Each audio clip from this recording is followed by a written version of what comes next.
jërë ngeen jëf mbokk yi ñu am mbégte tey fas yéene waxtaan ak yéen waxtaan woo xam ne du gudd trop sax mais rek dañuy leeral ay poñ yu am solo ci coow li nga xam ne yëkkati nañ ko te ñëpp xam ne ay kàcc la te divertissement la mais laata loolu rek comme nuñ koy defee rek ñu léemu ñetti yoon rek bu ñu léemoo ba pare rek ñu sóobu ci biir waxtaan wi kon ay ca Xaadim ñu léemu ak gaay yi waay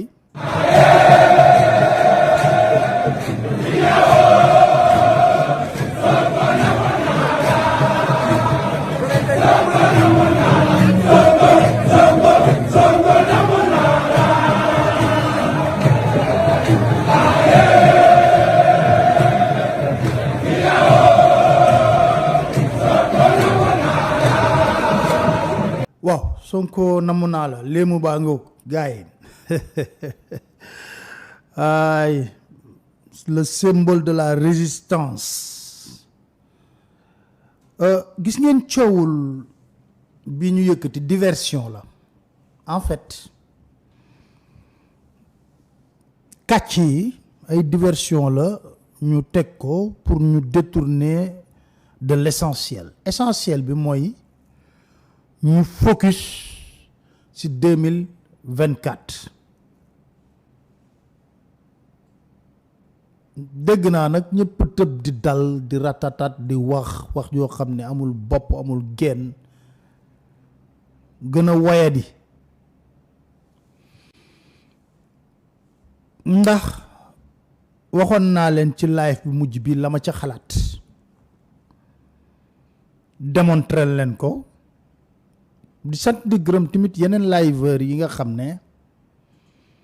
xóotal nañ mbir mi gën ko leeral mais je crois que ay avocat Ousmane Sonko dañoo war a yokk ci xar mi karaw bind Qatar lettre man dinaa def benn lettre ouverte Qatar interpellé leen ne leen ci pencub ndaw réewu Sénégal ak ci yenn journalistes yi dañ ne da ngeen bëgg a perturber réewum Sénégal moo tax ngeen joxe lu toll ci 20 millions de dollars mu dugg ci réew mi donte article précisé wu ko de ci feneen lañ déggee 20 millions yi mu dugg ci réew mi ngir wax jooju sax dafa tegginuwul ngir ñu corrompre communauté mouride pour ñu bëgg Ousmane Sonko loolu la article bi bind bu samay wax ju yóodi bu ñàkk worma boo xam ne ñu ngi koy teg ci deru ñoo xam ne ñëpp xam na leen ne luñ bëgg fajal ko seen bopp liggéey ñàkk jariñu lan leen di bàkkee muy muridi ñëpp xam loolu kon yéen ñi nekk ci Pastef wala yéen ñi ratata takk rajo di wax Ousmane n'a aucune explication à fournir du wax dara du tontu kenn dégg naa bañ ko waxee sax mu ne ñoom dañ bëgg buzz te la mu waxoon rek lay delluwaat te sénégalais moom fer nañ ay nax fer nañ ay fen comprendre nañ quoi te puis loolu dafa démodé dafa xewi nit ñi dañ nekk ci leneen ci yeneen paradigme xam nga waxoon naa leen fii ne Macky Sall dafa saboté suñu élection présidentielle yi ndaxte bëggoon nañ ci élection présidentielle yi ñoom ay débat programmatique challenge entre candidats yi mais malheureusement di ngeen gis ne Ousmane Sonko buñ ko teree mu bokk ci élection présidentielle yi ce sera l'absent le plus présent pendant la campagne électorale te wax ji dama jàpp ne dafa yomb trop ku moom justice ñoom ñaata dossier lañu ubbil Ousmane Sonko fàtte xaju fi ba ñuy jël escouade gendarme ay plus de 100 gendarmes di dajj buntu këru Ousmane Sonko lan lañ ko jiñoon portable dañ lañ wax ne moom la sàcc te demewul noonu sax du dëgg portable bi garde corps Sonko moo ko jëloon limousine ndax ndaw si da ko toppan provocation la woon pour am prétexte pour dugg këram pour jàpp ko teg ko luñ koy teg mais ñëpp dégg nañ ne portable lañ ko jiiñ ñu indi fa 100 gendarme dajji këram dugg fa jàpp ko waaw lu toll ci 20 millions de dollars ñu ne dafa dugg ci réew mi enquête fan la jaar banque la jaar dafa naaw ay kees lañ ko def ci ay conteneur damay dégg ñu wax oui il faut éclaircir ce débat ñu ma gëj a dégg oui il faut éclaircir tout le monde est d'accord tous les Sénégalais veulent connaître la vérité waaye koo mën a jiiñ sàccum portable ba déclencher l'appareil judiciaire avec plus de 100 gendarmes yoo xam ne dañ leen tàggat lu yàgg ci plage ba nekk ci wetu mosquée de la divinité ñoo daj nga mën a def loolu yëpp 20 millions yi kon kay justice moo war a déclencher enquête non justice ñun les Sénégalais perception bu ñu am ci justice jàpp nañ ne la justice est maintenant l'adversaire du peuple sénégalais perception la bu ñu am l'appareil judiciaire est répressif contre le peuple sénégalais kon ca dëgg-dëgg dafa war a leer mais c'est à la justice sénégalaise de déclencher la procédure dafa war a leer mais commission d'enquête parlementaire c'est pas au peuple de déclencher ça non dafa war a leer oui dafa war a leer dañoo bëgg mu leer moo tax dinañ bind Qatar pour mu leer dañu bind Qatar pour mu leer man inshallah tey ci guddi wala suba da ngeen gis lettre ouverte bu ma bind mu jëm ci Qatar français anglais arabe interpeller leen ne leen je suis un citoyen sénégalais lii da lañ wax ne leen moom ngeen def waaye fii Sénégal xam nga wax pour sos indi coow taqal duudal ak wax loo xam ne dëgg la pour mu leer kan moo mën a leeral li organe yi ko mën a leeral yépp ci kilifteefu état bi la nekk CENTIF justice CENTIF mooy topp wàllu blanchiment d'argent nga teg ci lan donc bu ñu toppee di ñu sonal ak wax joo xam ne ku génn dafa war a leer non c'est au président Macky Sall d'éclairer la lanterne des Sénégalais sur ça mooy clé de voûte des institutions moom moo mën a leeral ndax dëgg lu rax ci dolli ñenn ñi ko wax nee nañ ay journalistes d'investigation yu mag a mag la yu xarañ lool tarfakal la macha allah laf cet waaw ñoom kay nañ def seen investigation parce que bind article ba ca Canard enchaîné sax ñemewul bind turam waxul sax turu diplomate marocain bi selon un diplomate marocain xam nga waxu triant yooyu ñoom ñi nga xam ne dañoo xarañ lool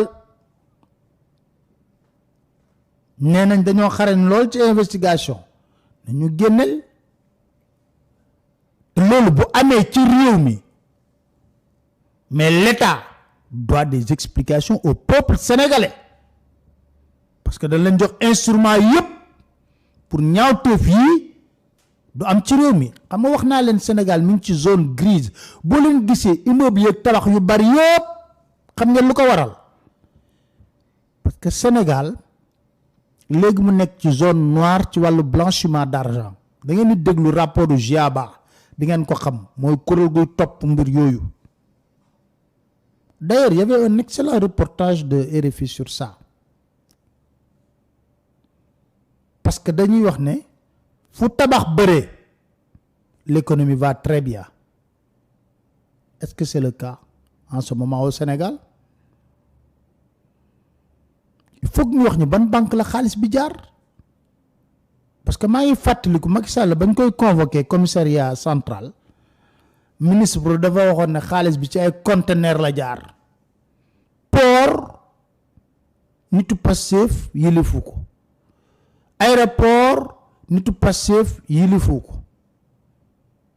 xaalis bi foog ñu wax fan la jaar. loolu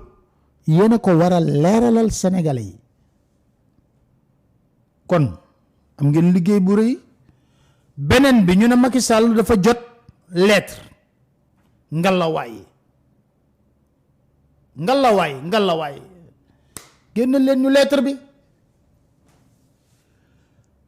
génn leen ñu lettre bi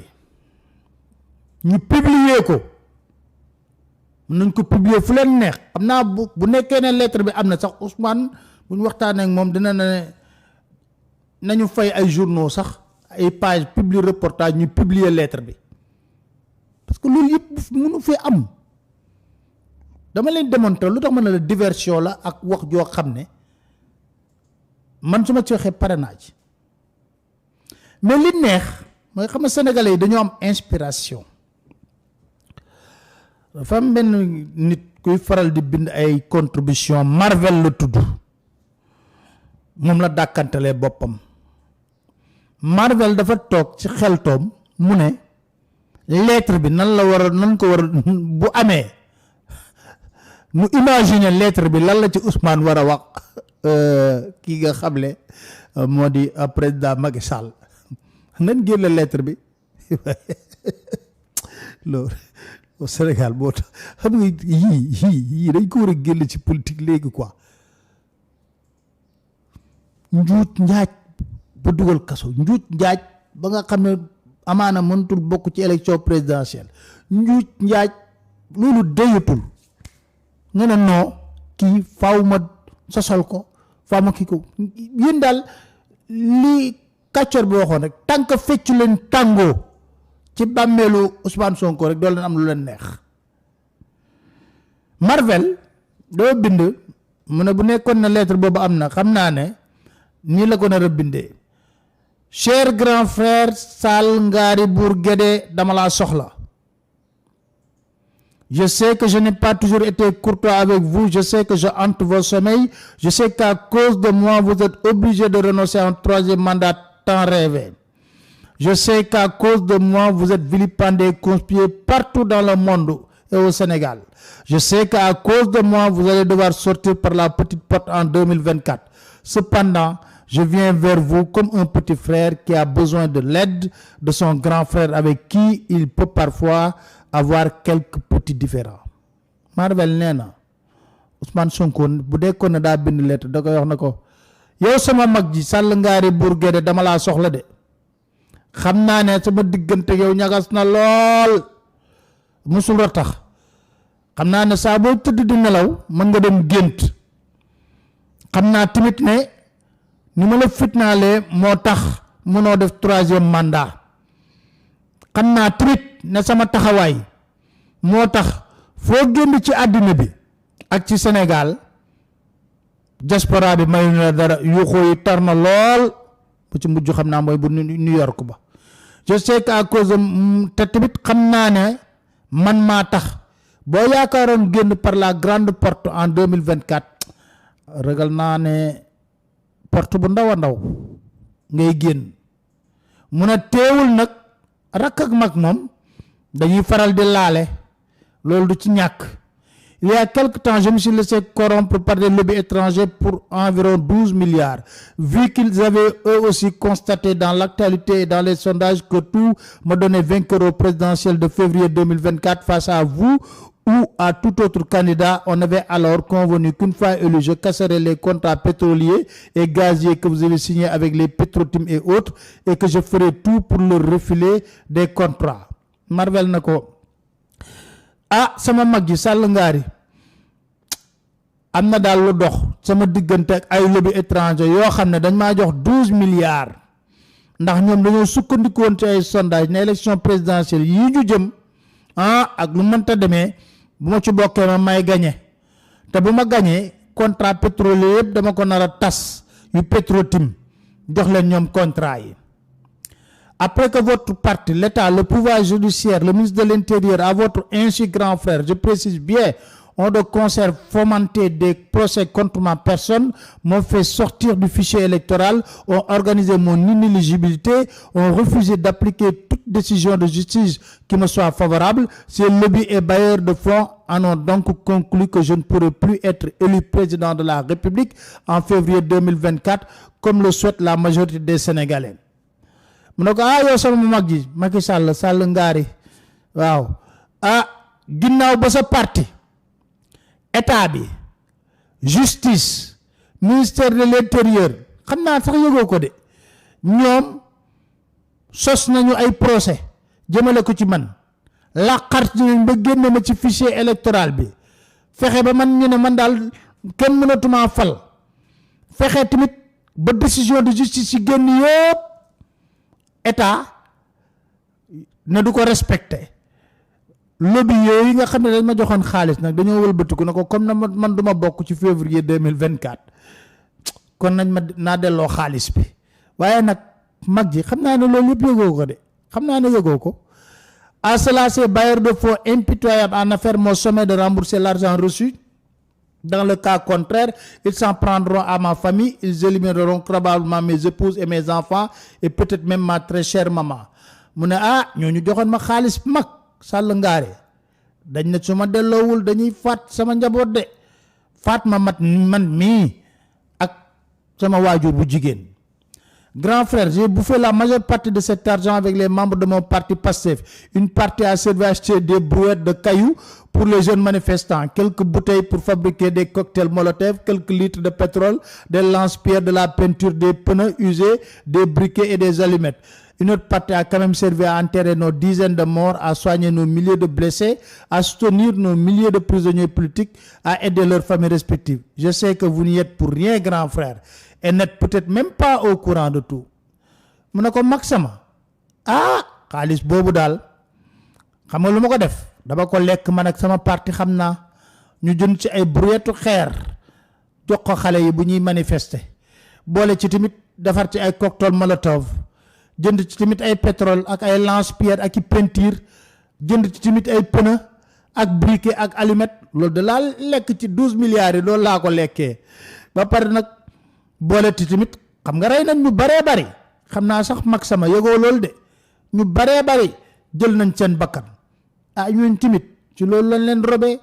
waxuma nag ñu gaañu tamit bari nañ lool ci lim loolu lañ leen fajee dimbale tamit seen njaboot waaye wallaay grand frère xam naa yëgoo loolu boo ko yëgoon du am comme vous l'imaginez, je me vois dans l'impossibilité de rembourser quoi que ce soit ces lobbies qui ne veulent rien entendre. Grand frère, à défaut de ne pouvoir me prêter 12 milliards pour les rembourser, je fais appel à votre bonté légendaire que chantent certains à votre compréhension. Je souhaiterais que vous apportez votre protection à ma petite famille contre ces lobbies et leurs mercenaires. Je vous en supplie, grand frère Sall Ngari Bourguédé. Mu ne waay boo ma mënul lebal 12 milliards sama mag ji Macky Sall Ngari ay boo ma ko mënta lebal xoolal rek noo may jëlee kaaraange aar sama njaboot ak sama ñëpp ndax yow sax mbaax ñëpp koy tagg di ko wax. En guise de remerciement, je vous promets que même si l'on me jette finalement à votre insu, peu importe l'inexistence ou le caractère fallacieux des faits qui me seront reprochés, je me plierai et je jouerai le jeu. J'essaierai de mettre ma popularité en sourdine pour ne pas gêner le candidat sur lequel vous comptez pour assurer vos arrières et celles de vos presses. Mu ne loolu nag boo ma lebalee 12 milliards wala nga jël kaaraange ba wattu sama njaboot man maa la ko dig de buñ ma sànnee ci biir kaso bi tëj ma ci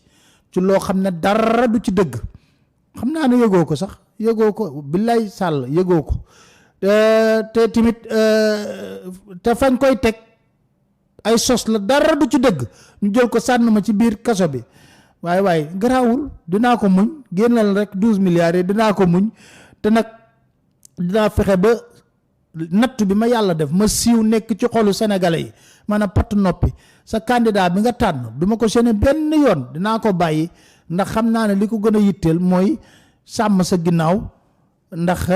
tojaange yi bari na. Cher grand frère, malgré toute la tentation et que cela susciterait de rendre public toute cette histoire de corruption, je compte sur vous pour ne jamais en parler à qui que ce soit et pour ne jamais révéler que je vous ai appelé à l'aide. Laissez l'État, votre gouvernement, votre coalition, certains magistrats continuer à chercher des fautes ou des charges à me coller. Je sais, grand frère, que vous n'êtes pour rien dans tout ce qu'ils font et continueront de faire. Billahi, je le sais. Nee na ko ay waay mag sama dinaa la wax lenn de xoolal malgré toute la tentation que cela susciterait mu ne xam naa ne lettre bi boo ko jotee ca xel du nekk lenn lu dul génn ko waaye nag dama lay wax lenn rek damay ñaan njekk bu sa état yëg lii bu sa gouvernement yëg yi bu sa coalition yëg lii bu say magistrat yëg lii ndax daal xam naa den ma ko jëmal te nag grand frère man xam naa doo ci dara de billaay doo ci dara yow doo ci dara loolu xam naa ko mu jeexal nag ne xanaa lettre bi bu ñu ko doon bind mu ne je vous remercie grand frère pour votre compréhension. Qui peut croire un seul mot à cette histoire débile une de plus. Marvel ne waaw kan moo mën a xalaat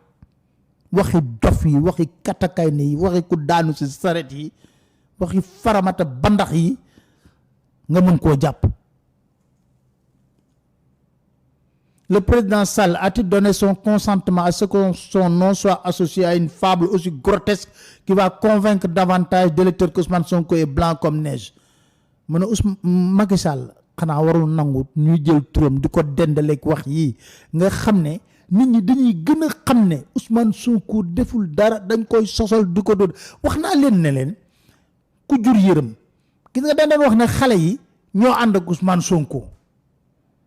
mais tey jii mag ñi ni ngeen ko sonalee moo dem ba mag ñi léegi ànd ak Ousmane Sonko parce que ku jur yërëm après les fables de rebelles régionalistes intégristes violeurs sodomiseurs terroristes salafistes wahhabites putschistes djihadistes tueurs en série à ses propres sympathisants corrupteurs de jeunesse diffamateurs voleurs de téléphone corrompus par des lobbies que vont nous balancer la machine à mensonge fen bu ne leen génne ñun Ousmane Sonko moom mooy rey ay nitam xam nga dafa am wax day yenu maanaa léegi nag le 12 le tribunal war a àtte loolu xam nga wax ji moom nañ topp loolu ba pare topp Ousmane Sonko fu ñu fatt rek fël leen feneen divertissement lii récréation rek pare nañ ci mais le 12 le tribunal war a àtte Ousmane Sonko statuer sur la radiation man Pape Alé xaaruma ci dara mais logique bi dañuy dem jusqu'au bout comme li ma sama avocat yi di wax ma ne leen j'ai fait le deuil des passeports ordinateur yëpp justice bi téye n'empêche ñu ne ma ñoom seen yoon dañ koy topp état de droit ba mu jeex ok donc tamit ay avocat Ousmane Sonko dañuy continuer ba dem ba woon askan bi yëpp askan bi sax xam nañ ko léegi ne Ousmane Sonko bu bokkul ci élection yi teguwul ci yoon jaaduwul dañ ko jaay doole kon ku bokk ci élection yi fas yéene ko fajal mer sénégalais yi war nañoo mën a ànd ak yow loolu tax ma ne la Ousmane lu mu tële buñ ko éliminer ku nekk parce que mën naa joxañ kenn sénégalais yi dem faj mer ci kooku kon jarul yàkkamti léegi nag loolu su ma ci paree ma dem ci kàccoor bi tey moom bind na lu neex moom it mais damay échauffé wu parce que 21h da ngeen am Aïda Mbodj émission bu neex émission bu neex trop ak Aïda Mbodj soxna Aïda Mbodj soxna Aïda Mbodj moo fas yéene doon sama gan tey jii ñu waxtaan. kàccoor bi lu mu wax tey dafa ne quelle image ça peut produire de voir dans un pays jadis de grande démocratie le principal opposant au pouvoir est donné vainqueur pour la prochaine présidentielle au ñuf mu ne ban xar kanam la ñuy jox Sénégal ci réew moo xam ne bu yàgg ba tey dañ daan wax ne démocratie daf fi sax riigu fi ñu jël principal opposant bi leader de l'opposition bi na ko ràpp ci biir kaso ban jàngale la ñuy jox àddina bi ak ban xar kanam la ñuy jox àddina bi te mu leer ñépp na opposant boobu mooy bokk na ci élection présidentielle day gagner premier tour boo deful ndànk. Un opposant réduit au silence et qui crée l'affolement au sein de l'appareil d'État quand il annonce une prise de parole et que des centaines de milliers de compatriotes toute affaire cessante se connectent pour ne rien rater de son speech. Opposant boobu di Ousmane sant Sonko ñu ngi ko tëj ci biir kaso bi ràpp aaye permis de visite yi man aaye nañ ma sax waaye man duma ci dexe buzz et puis phénomène la yaa ngi ko tëj ci biir kaso bi ràpp te bu ne damay wax nguur gi yépp yëngatu di rëj-rëji sénégalais yi lépp loo doon def nga ne tekk bàyyiku ne Ousmane mooy wax damay dem déglu ko ba xam la may wax duma ko rate mukk yàlla may na ko de. Assurément, ce n'est pas bon ni joli pour l'image du pays et ce que représentait notre démocratie pour les autres que nous regardons alors de haut que de voir cet opposant jeté au ñuf pour crime de trop grande popularité. kàccoor bi nee na nañ wax dëgg rek te yàlla tax rafetul yiwul jaaduwul mayul raw wayu rafet Sénégal ndax ñun ñëpp dañ doon guuxi lex di fëgg dënn di wax ne ñooy ëpp démocratie ci réewu Afrique yi tey nga jël sa leader opposition boo xam ne loo koy toppee di ko tuumaal du lenn lu dul siiw na xotti nga ay photom munoo xotti xolu sénégalais yi ndax moo nekk ci biir xolu sénégalais yi te munoo koo dindi mu nekk mbiru yàlla loolu rek mooy crime bu Ousmane Sonko def. L'image est mauvaise et commence à faire désordre sur des scènes du monde avec des artistes et sportifs qui appellent ou arborent des signes pour la libération du principal opposant sénégalais. mun a xar kanam googu ñaaw na benn xeetu ñaaw goo xam ne ñu dem ci ba léegi ci àddina wërngal képp artistes yeeg sportifs yépp xam nañ ne lii jaaduwul rafetul ku nekk yaa ngi yëkkati sa kàddu di wax nañ ko libérer. Et de plus en plus des organisations de défense des droits humains épinglent nos gouvernants sur la dégradation des libertés civiles. ñu dem ci ba tey jii kuréel yuy sàmm ak yelleefu doomu aadama di joxañ baaraam ñi yàlla jox nguur gi ne leen yéen seen liggéey nekkul lu dul ay ñaawteef ci ak yelleefu doomu aadama dañ ko salfaañe respecté wu leen ci dara. Avouons-le, cela ne s'était jamais produit ni sous Diouf ni pendant le règne de Wade mu ne nañ ko wax te dee li xew nii ci ayu Macky Sall xewul ci ayu Abdou Diouf xewul ci ayu Abdoulaye Wade. Quand ce sont nos intellectuels ou les acteurs de la société civile qui se désolent de ces abus, on leur fait vite porter le manteau de politiciens encagoulés. Alors pourtant que ces vigiles s'expriment à visage découvert, dénonçant des excès que tout le monde voit. mu ne bu ñu demee ba suñu xeltukat yi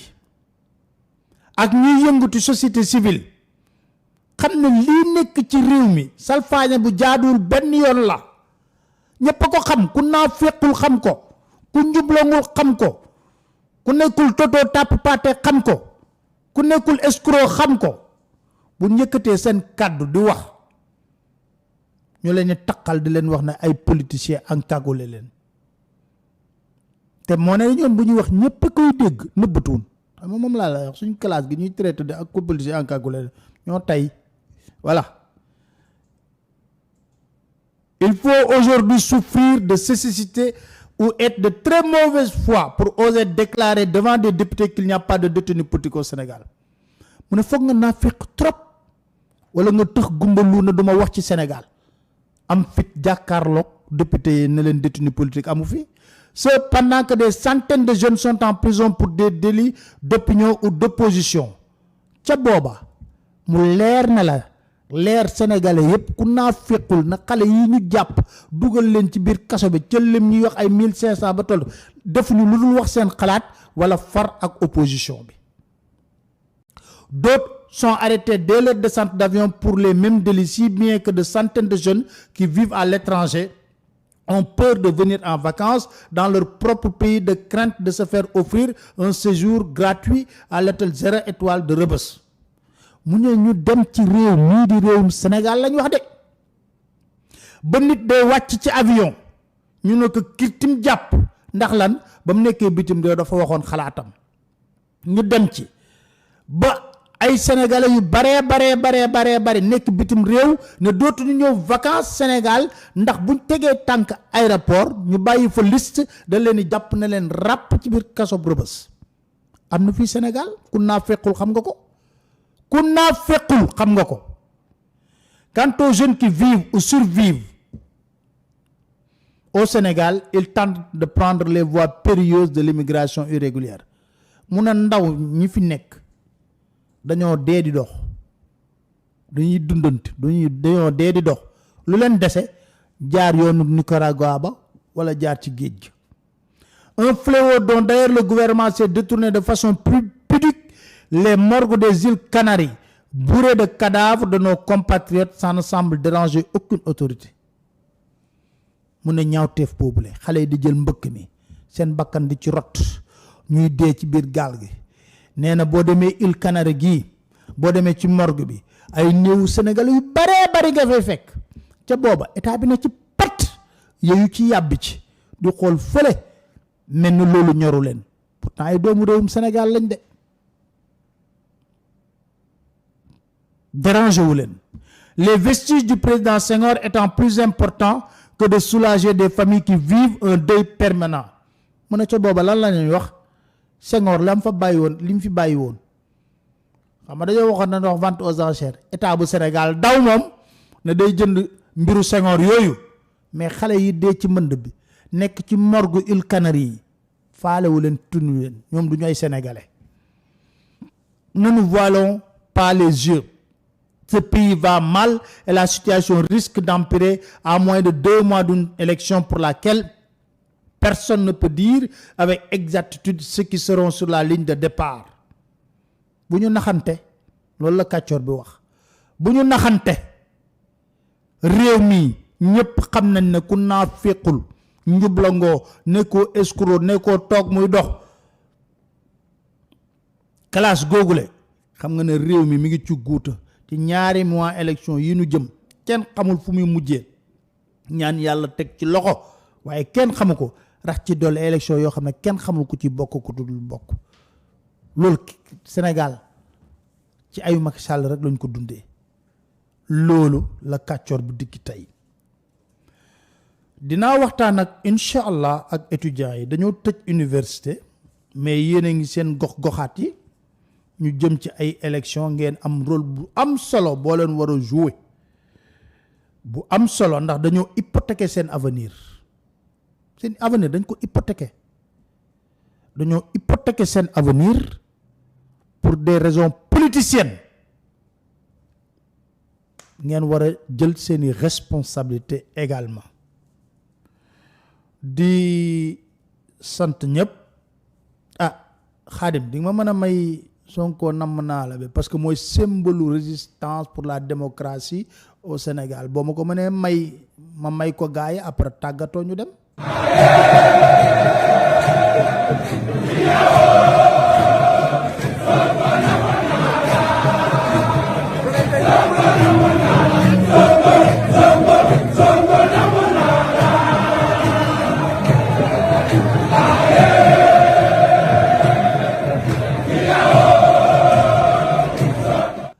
gars yi li laa bëggoon a waxtaan ak yéen ci kanam tuuti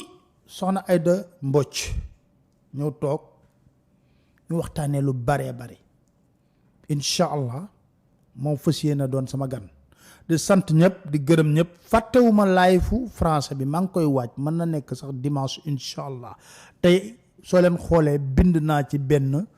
article boo xam ne génn naa ko ci sama page Facebook am na benn damay wax golo sax bu doon copier jël benn faux page Facebook sama page Facebook moom ñëpp ko xam defe naa waaw te gis naa benn golo bu doon jël di def ay faux donc mooy loolu kon di sant ñëpp di gërëm ñëpp di leen dig dale incha allah ci beneen jàkkaarloo jërë ngeen jëf. mbokki Sénégal da ngeen a amoon ay jafe-jafe ci seen wàllub liggéey wala ci seen wàllub yaram coono bi jeex na ki nga xam ne moom moo nekk Cheikh Abdallah borom Latif yegg si na ci diwaanu Sénégal lépp ñu ñaan yàlla ñoom dañ koy dal di teg ci alxuraan da ngeen am jafe-jafe ci seen wàllub liggéey mu doon dox ba jékki doxatul yegg si leen xool ki nga xam ne moom moo nekk Cheikh Abdallah bu ngeen jokkoo yeeg moom di ngeen ci am saafara ngeen nekk ci liggéey am ci ay gàllankoor jokkoo leen ak Cheikh Abdallah borom